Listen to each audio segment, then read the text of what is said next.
नमस्कार, आप देख रहे हैं रिपब्लिक भारत में हूं आपके साथ सृष्टि पांडे और बात करेंगे करगिल विजय दिवस की। आपको बता दें, भारतीय सेना के शौर्य पराक्रम को 25 साल पूरे हो रहे हैं और रिपब्लिक भारत की टीम आपको बता दें करगिल की उन्हीं चोटियों पर पहुंची हुई है जहां पर भारतीय सेना ने अपनी वीरता दिखाई थी और पूरी दुनिया ये वीरता देखकर दंग रह गई थी। वहीं से आपको दिखाते हैं खास रिपोर्ट।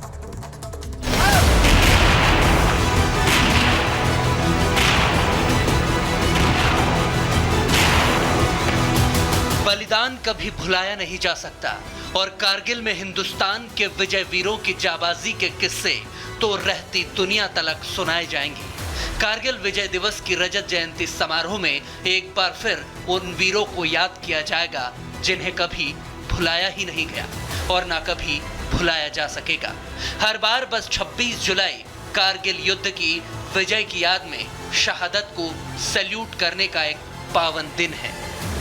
कारगिल युद्ध को 25 साल पूरे होने वाले हैं और ऐसे में वॉर मेमोरियल पर खास तैयारियां की जा रही हैं उन जवानों को याद करने के लिए, उन वीर सपूतों को याद करने के लिए जिन्होंने अपना सर्वस्व देश के लिए न्यौछावर किया था। वीर भूमि की तस्वीरें सबसे पहले देखिएगा। 500 से ज्यादा शहीद सैनिकों की याद में वीर भूमि को कारगिल वॉर मेमोरियल पर बनाया गया है और वो तमाम शहीदों के नाम, सैनिकों के नाम उसमें दर्ज किए गए हैं जिन्होंने भारत की आन बान शान के खातिर अपना सब कुछ न्यौछावर कर दिया था।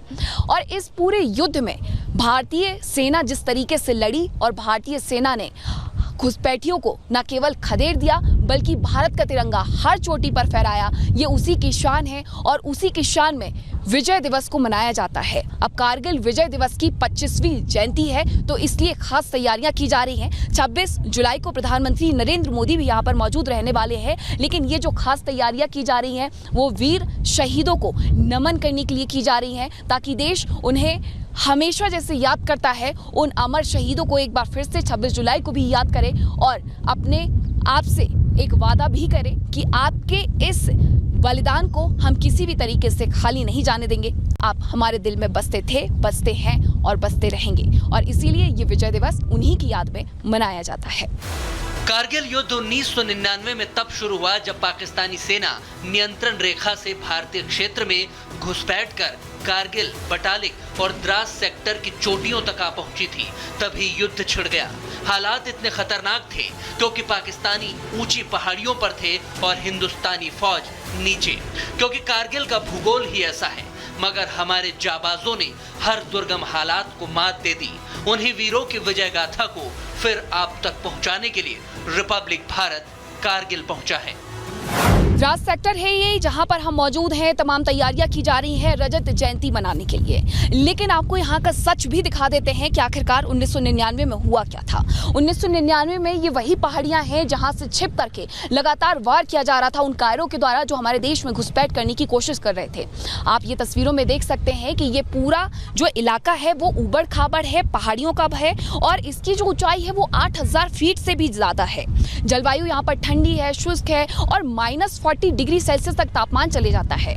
और इन दुर्गम परिस्थितियों में भारतीय सेना ने अपना जज्बा न केवल दिखाया बल्कि हर उस चोटी पर झंडा फहराया जहां पर कब्जा जमाने की कोशिश की जा रही थी। इस पूरे इलाके को दरअसल कश्मीर से अलग करना था ताकि लद्दाख जैसे ही कश्मीर से अलग हो जाएगा, यहाँ पर घुसपैठियों का दबदबा हो जाएगा और इस दबदबे के साथ वो भारत के अन्य इलाकों में भी घुसपैठ कर सकेंगे। लेकिन फिर डिम्पल कॉम्प्लेक्स रहा हो या फिर टाइगर हिल्स रही हो या फिर तोलोलिंग रहा हो, हर जगह भारतीय जवानों ने झंडा फहराया और अपना कब्जा वहां से दुश्मनों से वापस ले लिया। जम्मू कश्मीर में एलओसी के पास द्रास सेक्टर में कारगिल युद्ध स्मारक बना हुआ है। इसके ठीक सामने तोलोलिंग की पहाड़ी है जिसकी ऊंचाई करीब 15,000 फीट है। मई 1999 में पाकिस्तानी फौजियों ने नापाक इरादों से इसी पहाड़ी पर कब्जा कर लिया था, जिसकी पटकथा पाकिस्तानी जनरल परवेज मुशर्रफ ने साल 1998 की सर्दियों में लिखी थी। कारगिल वॉर मेमोरियल पर हम मौजूद हैं और यहाँ से आपको दिखाते हैं कारगिल वॉर मेमोरियल के बिल्कुल पीछे है वो तोलोलिंग पहाड़ी, जहाँ पर मई 1999 में नापाक इरादों के साथ पाकिस्तान की सेना बैठी हुई थी और लगातार वहाँ से गोलियां बरसाई जा रही थी। 3 यूनिट को भेजा गया था भारतीय आर्मी की तरफ से, जिसमें एक यूनिट में 18, दूसरी यूनिट में 22 और तीसरी यूनिट में 28 सैनिक थे। लेकिन लगातार, क्योंकि ये पूरी खड़ी चढ़ाई थी और लगातार गोलियां बरसाई जा रही थी, सभी सैनिक शहीद हो जाते हैं। तब के इंडियन आर्मी चीफ ने पूछा था कि क्या भारतीय सेना में कोई ऐसा जवान है जो तोलोलिंग पर तिरंगा झंडा फहरा पाए, और हाथ खड़ा होता है कमांडर दिगेंद्र सिंह का, जिन्हें कोबरा के नाम से भी जाना जाता है। और वो कहते हैं बिल्कुल ऐसा ही होगा। और उन्होंने कोई सीधा रास्ता नहीं चुना, बल्कि सबसे दुर्गम रास्ता चुना। पीछे के रास्ते से वो जाते हैं, अपने शरीर पर रस्सी बांध करके चढ़ाई शुरू करते हैं और 14 घंटे की चढ़ाई के बाद जब वो तोलोलिंग के पिछले हिस्से में पहुंचते हैं तो देखते हैं कि पाकिस्तान की सेना किस तरीके से अपने नापाक इरादों को यहाँ कामयाब करने के लिए पूरी तैयारी के साथ बैठी हुई है।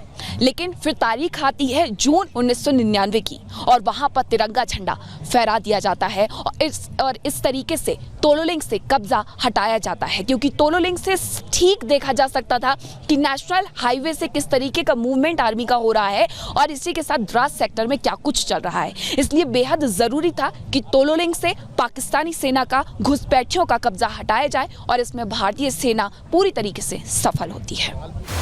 हालात कितने भी कठिन हो, पाकिस्तानियों के मंसूबे कितने भी खतरनाक हो, मगर भारतीय फौज कहां हार मानने वाली थी।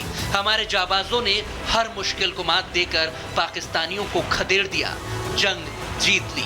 लेकिन वैसे हालात कभी ना बने, अब कभी पाकिस्तानी हमारी धरती पर कदम न रख सके। इसीलिए सुरक्षा और भी सख्त कर दी गई है। रिपब्लिक भारत ने जाना कि पहले और अब कारगिल की सुरक्षा कितनी बदल चुकी है। कारगिल वॉर मेमोरियल पर हम मौजूद हैं और ये कारगिल वॉर मेमोरियल उन वीर जवानों की याद में बनाया गया है जिन्होंने अपना सब कुछ न्यौछावर कर दिया सिर्फ देश की आन बान शान को कायम रखने के लिए। आपको ये तस्वीरें दिखा रहे हैं कि किस तरीके से यहाँ पर विजय दिवस मनाने की जो तैयारियां हैं वो की जा रही हैं। और विजय दिवस इस बार 25 साल होने वाले हैं, रजत जयंती वर्ष है। लेकिन लगातार सवाल इस बात को लेकर के भी उठते हैं कि आखिरकार 1999 से लेकर के अब तक सुरक्षा व्यवस्था में क्या कुछ बदलाव हुए हैं। देखिए, जहां से पाकिस्तानी सेना ने घुसपैठ की थी उस पॉइंट को ढूंढा गया है और वहां पर सेना की मुस्तैदी बढ़ाई गई है। इतना ही नहीं, अब हेलीपैड भी बनाए गए हैं और हेलीपैड बनाने के साथ साथ अब भारत मजबूत स्थिति में खड़ा हुआ है और कोई भी देश अब भारत की तरफ आंख उठाकर भी नहीं देख सकता है। लेकिन 26 जुलाई जो कि विजय दिवस के नाम से जानी जाती है, विजय दिवस के नाम से मनाई जाती है, वो बेहद खास है, बेहद अहम है कि किस तरीके से वीर सपूतों ने अपना सब कुछ देश के नाम कुर्बान कर दिया। भारतीय सेना दिनों दिन आधुनिक हथियारों और सिस्टम से लैस होती जा रही है ताकि कोई भी परिंदा भारतीय सीमा में पर भी ना मार सके। तिरंगे की हिफाजत के लिए हमारे जाबाजों ने कारगिल में जो शहादत दी थी उसे प्रधानमंत्री नरेंद्र मोदी समेत पूरा देश नमन करेगा। बस चंद घंटों बाद कारगिल में रजत जयंती समारोह में भारत मां की एक बार फिर जय जयकार गूंजेगी। Bureau report, Republic Bharat.